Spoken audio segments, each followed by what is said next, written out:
The Galactic Assembly had grown comfortable with the quiet blue planet in the outer spiral arm.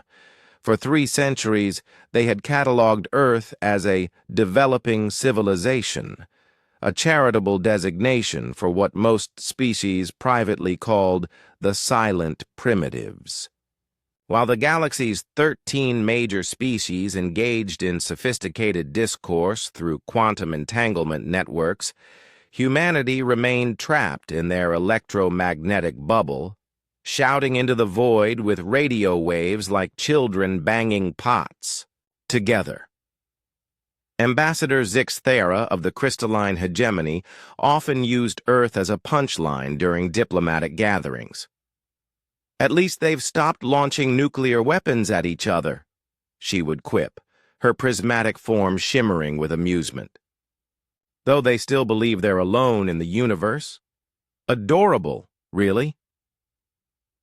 The Thoraxian Empire's representative, General KLXT, found humans less amusing. His species had evolved from apex predators, and he recognized something unsettling in humanity's historical broadcasts. "They fight too much," he would growl through his translator. "Even for primitives, their capacity for violence is excessive." But the Assembly dismissed his concerns. After all, what threat could a species pose when they couldn't even detect the massive trade routes that crisscrossed their solar system daily? The humans were like ants beneath a highway, completely unaware of the civilization flowing overhead. This comfortable condescension shattered on a Tuesday morning when every monitoring station in the galaxy simultaneously detected something impossible. Earth had gone completely silent. Not the gradual decline of a dying civilization, but an abrupt total cessation of all electromagnetic emissions. No radio, no television, no satellite communications. The planet that had been chattering constantly for over a century had simply stopped talking. "Equipment malfunction," declared the Vorthan Collective's chief scientist, Dr. Ventar. "Run the diagnostics again." But the diagnostics confirmed what every sensor array across 3 galactic arms already knew. Earth's electromagnetic signature had vanished overnight.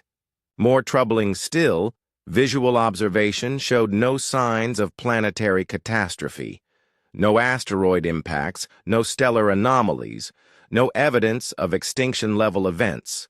The humans were still there. They could detect thermal signatures of cities and agriculture. But they had somehow achieved total communication silence. The Assembly convened an emergency session. For a species that had spent centuries being mocked for their primitive shouting, this sudden silence was far more unnerving than their previous noise had ever been.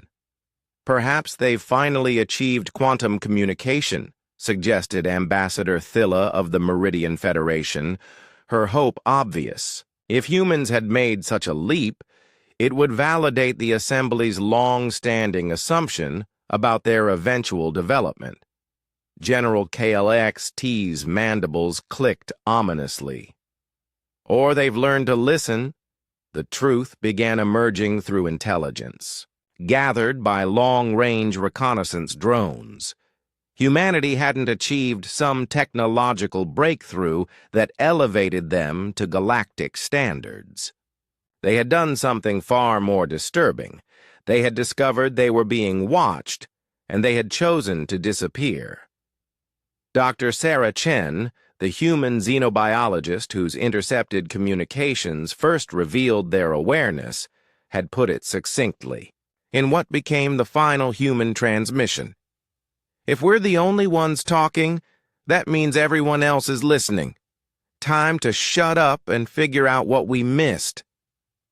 What humanity had missed, the Assembly realized with growing unease, was 3 centuries of careful observation, cataloging, and dismissal. While the galaxy had been treating them as harmless primitives, humans had been developing something the Assembly had never seen before: a unified planetary response to existential threat. The first sign that Earth's silence was not passive came when a hegemony trade vessel experienced a navigation malfunction near Jupiter. The ship's quantum drives failed simultaneously, forcing an emergency stop.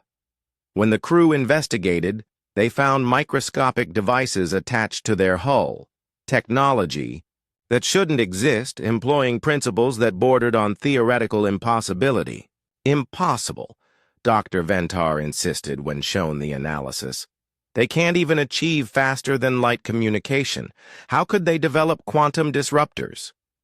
The answer came from General KLXT, who had been studying humanity's military history, with increasing alarm. They don't innovate linearly. When threatened, they weaponize everything. Science, industry, philosophy. Even their art becomes a tool of war. As if to prove his point, more ships began reporting similar incidents. Vessels that had traveled past Earth's solar system for decades suddenly found their systems compromised by technology that had seemingly materialized from nowhere.